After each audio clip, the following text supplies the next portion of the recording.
Hi, I'm Dr. Boyce Watkins from YourBlackWorld.com. As you saw this week, there was some violence in Chicago. There was a situation where a rapper by the name of Lil JoJo made a diss song about a bigger rapper by the name of Chief Keef.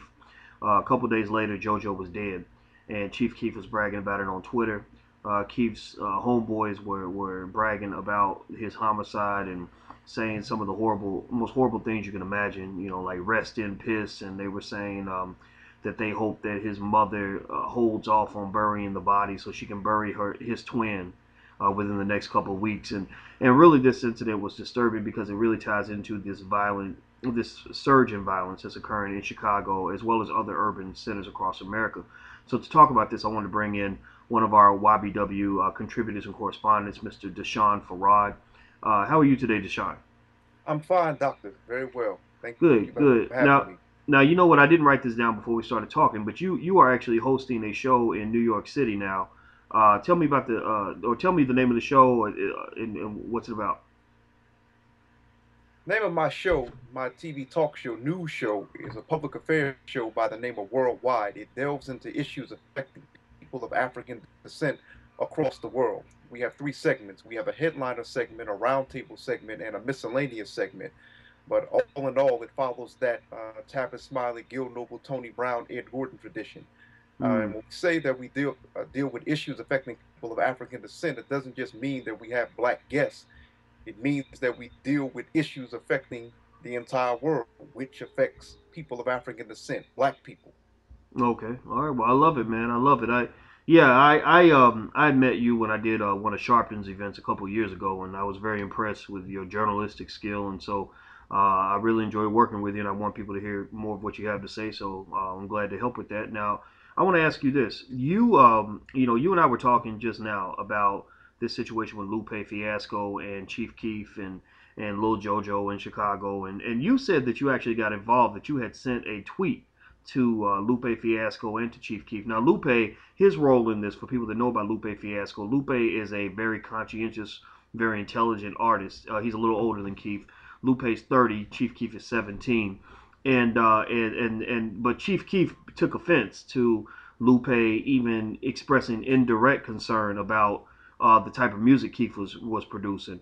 And so you sent tweets to both of them. Can you tell us about how that went and what you said to each one?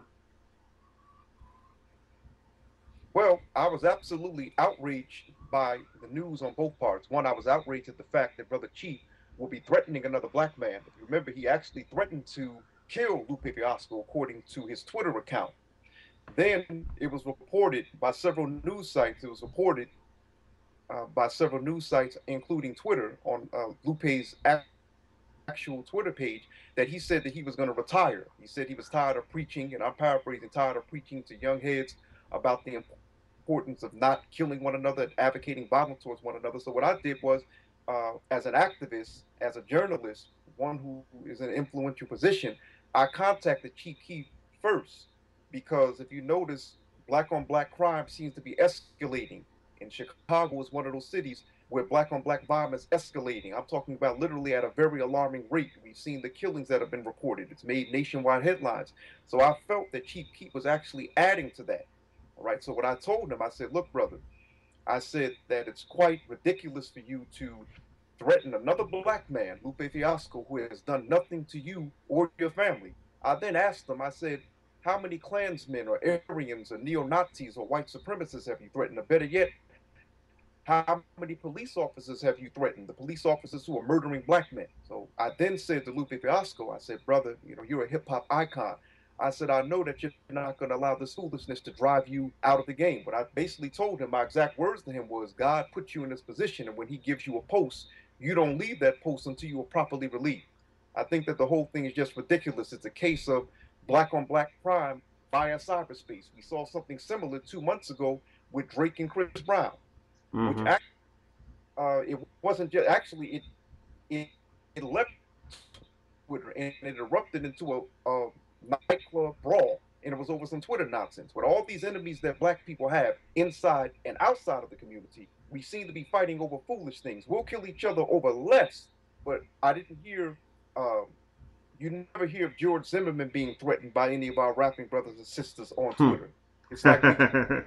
Well, I definitely hear what you're saying. It is kind of interesting that we have a fear of everybody else, but we will confront one another. At the same time, I'm an advocate of peace all the way around. I mean, I hope that we Yes, can sir. find a way to to work through these situations without thinking that somebody has to die. I also think that part of the reason that our oppressive forces have to be confronted is because when you watch a video with little JoJo or Chief Keef, you have to ask yourself, how are 10, 16-year-old kids standing in the camera holding AK-47s? When I grew up as a kid, I didn't know where to get an AK-47. How come it's so easy to get a weapon, an assault rifle, or a handgun in the streets of Chicago? You almost have to think that there are efforts to distribute these guns, these weapons, to make money and to add to this genocide and to add to the prison industrial complex. So And I think that the powers that be have to be confronted. And then also when you talk about Chief Keef and the type of music he presents, and if you watch his videos, I'm a fan of hip hop, and I don't judge anything typically until I really take some time to really look at it. So I watch Chief Keef's videos, and I understand why people like his music. He's a talented artist, believe it or not. But yeah, the problem is that the music feeds into everything that is destructive about black men. I mean, it's very simple music. It says, "We sit on the block getting high every day. I got a gun. I'm gonna kill you with it if I can. I sleep with as many women as possible, and I'm getting money because I'm a rapper." That's pretty much the formula. That's all they do. And so you have companies like Interscope Records that will come along and pay money and provide a big platform for this kind of type of nonsense, and won't give a platform to African Americans who have something more progressive and positive to say. So ultimately, we are certainly feeding into our own self destruction, but those tools that we're using for self destruction are granted to us by these capitalist entities that seek to yes. profit from our genocide. So, what do you say about that? I mean, what is your take on the violence in Chicago and other places, and how we can really confront some of this? Well, Dr. Watkins, I agree with actually everything you're saying 100%. We have to take into consideration that America is ran as a pyramid. Whenever you see that pyramid on the back of the dollar bill, you see an eye. Some people say that represents the eye of God. Other people say that represents those that control America. In 2001 or 2002, I believe there was a special that they still keep showing on current TV dealing with the assassination of Tupac Shakur and Biggie Small.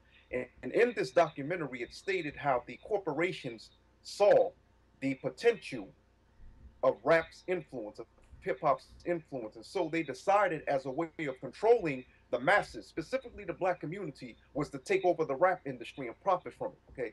A professor of mine by the name of Professor Yusuf Ali, he described himself as a musicologist. And in musicology, you were taught that if you would like to tell the thinking of a people, listen to the music that they're listening to, examining their music. Okay. During the hip hop revolution, I call it, in the late 70s, early 80s, we were talking about what? The black man is God, respect the black woman.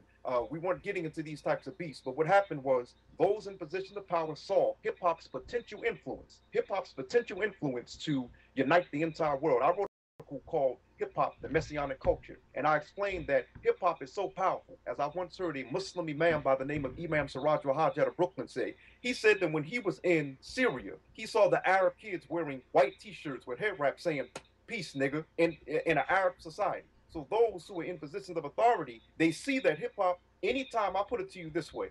A long time ago, I heard Minister Louis Farrakhan say that white children across the world and Japanese children across the world and other children across the world are listening to our music. He said, you see white children saying, ho, just like we are.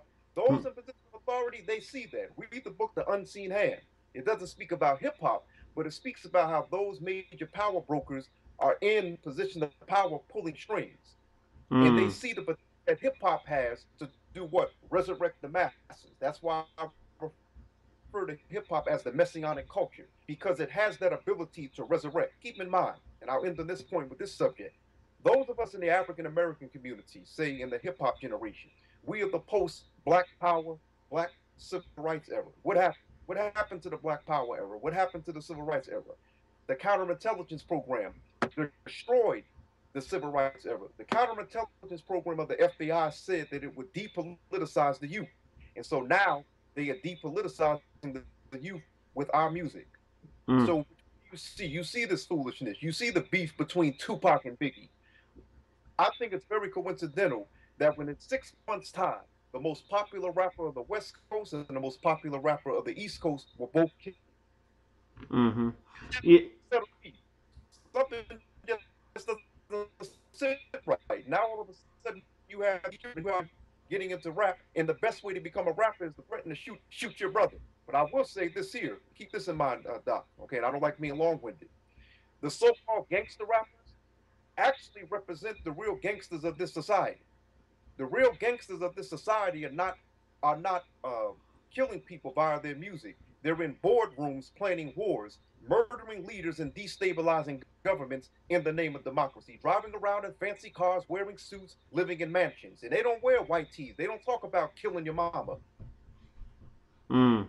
Wow. Well, I agree with you. I mean, I think that there's certainly, capitalism causes people to do strange things. And what I really see when I think about the violence in Chicago, or when I think about, what's going on with hip hop and gangster rap, I see that there's certainly, it's certainly not beyond feasibility that there are elements that, we have history that proves that there have been elements that have worked to control our thinking, and I think that that still does exist.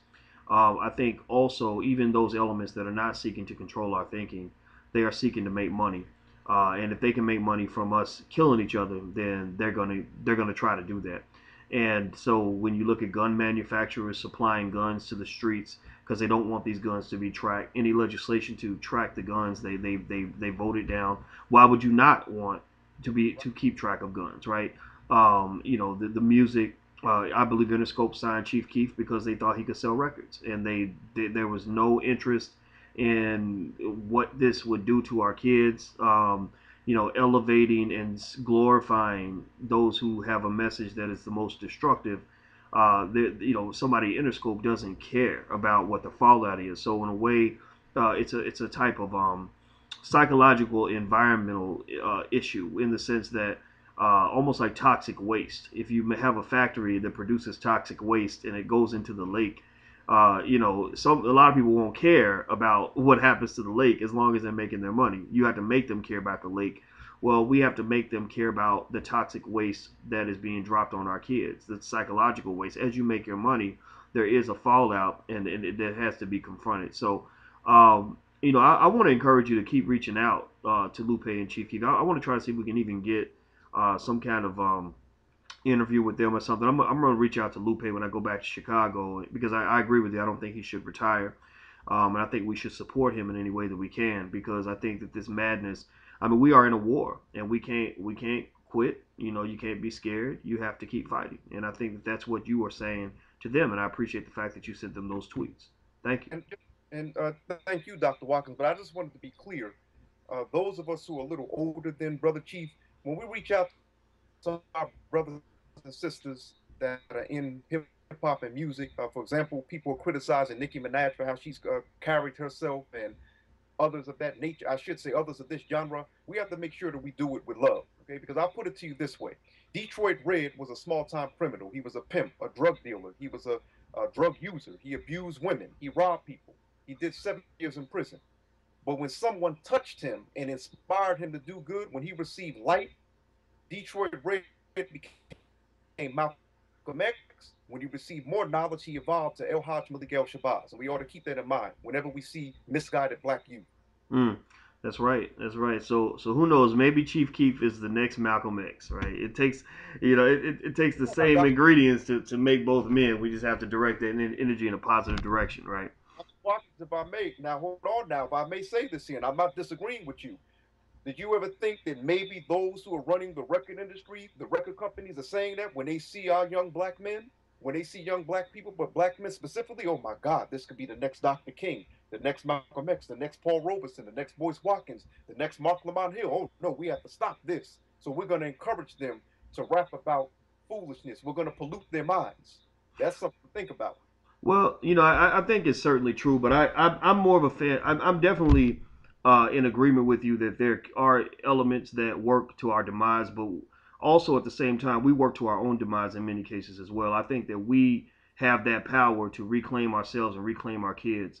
I don't think anybody Interscope signed Keith because they thought he could be Malcolm X. I think they signed him because he was selling records, and so Yes, to sir. me, it's like I mean, I'm not disagreeing with you at all on that. I think that if we work from what we know, then I think the goal is what we know is that Interscope has to be dealt with. Period. Yes, They have to understand that this, whatever reason you use for signing this, whether you did it because you want to detract black people and oppress them, or you did it because you want to make money, could be both. it's still unacceptable regardless, right? Yes, So, sir. I think that that's because the thing that's also important to understand is that whether Chief Keef was going to be the next Malcolm X or not, the fact is that that music is going to suppress the next Malcolm X if that guy is in Chief Keef's sphere of influence. When those 4 million kids watch a Chief Keef video and absorb this poison, then it's going to take that kid who will be the next Malcolm X and turn them into something different, turn them into Detroit Red as opposed to Malcolm. So I hear exactly what you're saying, right? And I think we have to fight on this. So thank you very much, man, for your time. I really appreciate it. Thank you for having me, Doc. Always a pleasure to deal Yeah, with you, brother. absolutely, man. And I look forward to hearing more about what you have to say on this. And also, give us the name of your show again. My show was worldwide. It airs on Time Warner, Horizon Files channels 33 to 38. Uh, and usually we shoot on Tuesdays, and sometimes it comes on Thursdays. But right now we have a kind of a sporadic schedule. But we hope you tune in. And as always, I always make my announcements on Facebook or via Twitter. All right, all right. Well, I love it, brother. Well, thank you very much, man, and good luck with the show. And thank you all for checking us out at yourblackworld.com. And until we meet again, please stay strong, be blessed, and be educated. We are gone. Peace.